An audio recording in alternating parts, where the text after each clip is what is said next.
Hello बच्चों, good afternoon. Welcome to my channel NV classes. आज मैं आपको क्लास 8 का मधु बुक का पार्ट 18 गंगा की विदाई, जिसके कवि हैं माखन लाल चतुर्वेदी, इस कविता का सारा प्रश्न उत्तर और व्याकरण बोध मैं आपको अभी इस चैनल में बताने वाली हूँ। तो स्टार्ट करने से पहले आप मेरे इस चैनल को सब्सक्राइब कर लें और ये बेल आइकन जरूर दबाएं, तभी आपको मेरे आने वाले सभी अपकमिंग वीडियोज़ का नोटिफिकेशन मिल सकेगा। तो चलिए शुरुआत करते हैं। कविता का नाम है गंगा की विदाई। तो देखिए, प्रश्न क है, गंगा कहाँ जा रही है? उत्तर है, गंगा अपने प्रिय अर्थात सागर से मिलने जा रही है। प्रश्न ख, नगाधिराज किससे बतियाते हैं? उत्तर है, नगाधिराज देवताओं से बतियाते हैं। बच्चों, यह नगाधिराज का मतलब हिमालय से है। चलिए प्रश्न ग, गंगा कौन से प्रदेश में समुद्र से मिलती है? उत्तर है, गंगा बंगाल में समुद्र से मिलती है। सोचिए का मूल्य परक प्रश्न। प्रश्न क, यदि नदियां न होती तो हम अपनी प्यास कैसे बुझाते? उत्तर है, यदि नदियां न होती तो हम अपनी प्यास धरती के गर्भ में संचित जल से बुझाते। वर्तमान परिदृश्य को देखकर तो प्रतीत होता है कि समूची मानव जाति का एक बड़ा हिस्सा ही रह जाता है। आज भी अखिल विश्व में मानव जीवन को अमृत से सिंचित करने का महती कार्य नदियां ही कर रही हैं। प्रश्न ख, मनुष्य नदियों पर जगह जगह बांध बनाकर इनके वेग को रोक देता है, यह कहाँ तक उचित है? उत्तर है, मनुष्य जगह जगह नदियों पर बांध बनाकर उनके प्राकृतिक वेग को रोक देता है। ऐसा करके मनुष्य नदियों को प्रदूषित करता है, वह जल की गुणवत्ता को नष्ट कर देता है। इसका दूसरा पहलू यह भी है कि नदियों पर बांध बनाकर मरुभूमि को उपजाऊ बनाया जाता है। वर्षा जल का संचयन करके उसका एक लंबे समय तक उपयोग किया जाता है। नदियों पर बांध बनाने से स्वच्छ ऊर्जा के स्रोत का निर्माण किया जाता है, जिससे कि निर्बाध रूप से बिजली मिलती है। अतः कहा जा सकता है कि नदियों पर बांध बनाना आंशिक रूप से ही उचित है। चलिए लिखिए का प्रश्न उत्तर है आगे। प्रश्न को, 1.5 सहस्त्र मील का क्या अर्थ है? उत्तर है, 1.5 सहस्त्र मील का अर्थ है 1,500 मील। प्रश्न ख, किस पर न्यौछावर होने की बात कही गई है? उत्तर है, नदी के साहस पर न्यौछावर होने की बातें हो रही हैं। प्रश्न ग, पंथिनी किसे कहा गया है? उत्तर है, पंथिनी गंगा नदी को कहा गया है। संक्षेप में उत्तर लिखिए। प्रश्न क में लिखा हुआ है, अगम नगाधिराज किसे कहा गया है? उत्तर है, अगम नगाधिराज हिमालय को कहा गया है। प्रश्न ख, गंगा को किन किन नामों से पुकारा गया है? कोई 3 लिखिए। उत्तर है, गंगा को जटा सांकरी, पंथनी, तारिणी आदि नामों से पुकारा गया है। प्रश्न ग, हिमालय की क्या क्या विशेषताएं हैं? उत्तर है, हिमालय भारत का वरदान है, सर्वोच्च है, यह ऋषि मुनियों की साधना का स्थल है। विस्तार से उत्तर लिखिए। प्रश्न क, गंगा के स्वभाव का वर्णन कीजिए।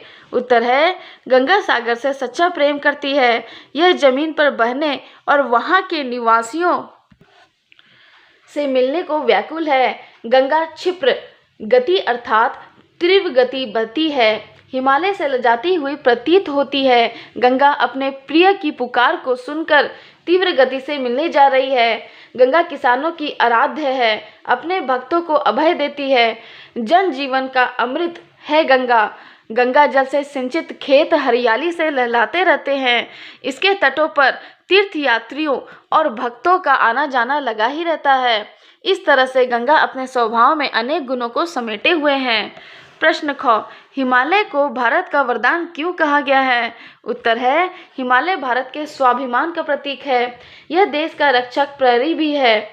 इसकी चोटियों पर अमूल्य वन संपदा भी है, जिससे हमें बहुमूल्य औषधियाँ, इमारती लकड़ी आदि मिलती है। हिमालय की श्रृंखलाएं असीम आकार लिए हुए हैं, जिनके गर्भ में बहुमूल्य खनिजों के अकूत भंडार हैं। इन्हीं सब विशेषताओं के कारण हिमालय को भारत का वरदान कहा जाता है।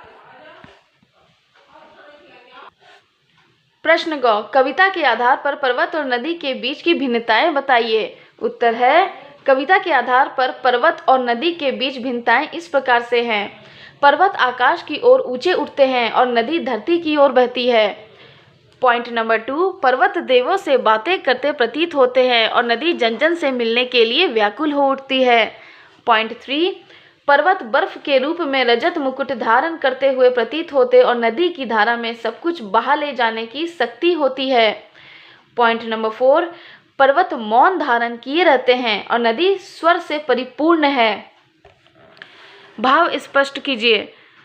प्रश्न क, इसकी लहरों से गर्वित भू ओढ़े नई चुनरिया धानी। उत्तर इस प्रकार है। इस अंश का भाव यह है कि गंगा के जल से किसान अपनी फसलों को सींचते हैं। जब ये फसलें लहलाती हैं तो ऐसा प्रतीत होता है कि मानो धरती ने धानी चुनरिया ओढ़ ली है। प्रश्न ख, तुमसे लिपट लाज से सिमटी लज्जा विनत निहाल चली। उत्तर है। इसका आशय है कि गंगा हिमालय से लिपट कर शर्माती हुई और लज्जावनत पुत्री की भांति विदा लेना चाहती है। चलिए अब मैं आपको इस पाठ का व्याकरण बोध बताऊंगी। तो स्टार्ट करने से पहले आप मेरे इस वीडियो को लाइक कर दें, जिससे मुझे हेल्प मिलेगी और सपोर्ट भी मिलेगी आपसे, और मैं आपके लिए ज़्यादा से ज़्यादा वीडियोस बना सकूंगी। और आपको वीडियो अगर अच्छा लगे तो मुझे कमेंट्स में भी लिखिए और लाइक करें। चलिए व्याकरण बोध क्या है इसका देख लेते हैं। निम्नलिखित शब्दों में उपसर्ग प्रत्यय और मूल शब्द अलग कीजिए। अगम अगम, विनत विनत, प्रदेश प्रदेश, ससुराल ससुर आल, गुंजित गुंजा इत, पंथनी पंथ इनी। चलिए 2 नंबर देख लेते हैं। निम्नलिखित वाक्य को निर्देशानुसार वाक्य बदलकर लिखिए।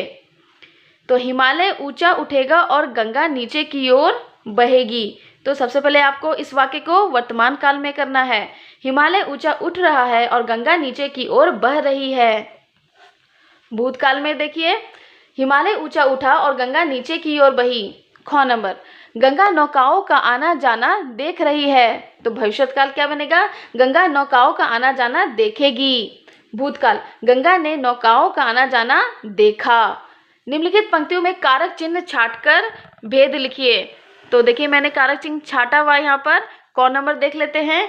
यह भू से मिलने को अकुलाती। तो को हो जाएगा कारक चिन्ह और ये संप्रदान कारक होता है।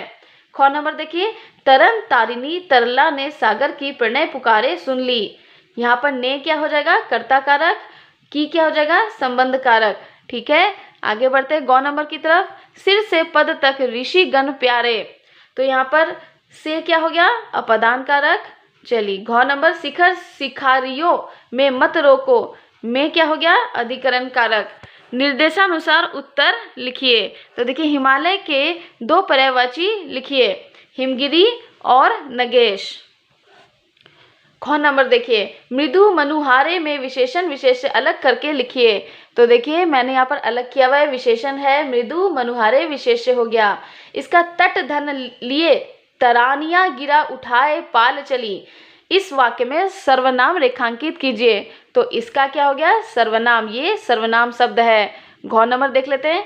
तुम ऊंचे उठते हो, रह रह यह नीचे को दौड़ जाती है। क्रियाएं रेखांकित कीजिए। तो मैंने देखिए यहाँ पर उठते हो और दौड़ जाते, ये दोनों क्रियाएं हैं। आगे देखते हैं अंगों नंबर, वर्ण विच्छेद कीजिए। तो मैंने यहाँ पर वर्ण विच्छेद किया, ये आप लोग नोट डाउन कर लीजिए अपने कॉपी में। चलिए आगे बढ़ते हैं विलोम शब्द के तरफ। मौन, मुखर, मृदु, कठोर, वरदान, अभिशाप। 6 नंबर देख लेते हैं हम लोग यहाँ पर। कर दो कन्यादान हिमालय। अर्थ के आधार पर वाक्य का प्रकार लिखिए। तो ये क्या हो गया? आज्ञावाचक। जो नंबर क्या है? विशेषण शब्द बनाइए। श्रद्धा का श्रद्धालु। अब देखिए यहाँ पर प्रदेश का प्रादेशिक, गर्व का गर्वित, देव का देवीय। तो बच्चों ये था इस कविता का प्रश्न उत्तर और व्याकरण बोध। आई होप आपको ये कविता का प्रश्न उत्तर व्याकरण बोध आपकी स्टडीज में जरूर हेल्प किया होगा। तो प्लीज़ मेरे इस वीडियो को लाइक ज़रूर करें, अपने फ्रेंड्स के साथ भी शेयर करें, उन्हें भी स्टडीज़ में हेल्प मिलेगी।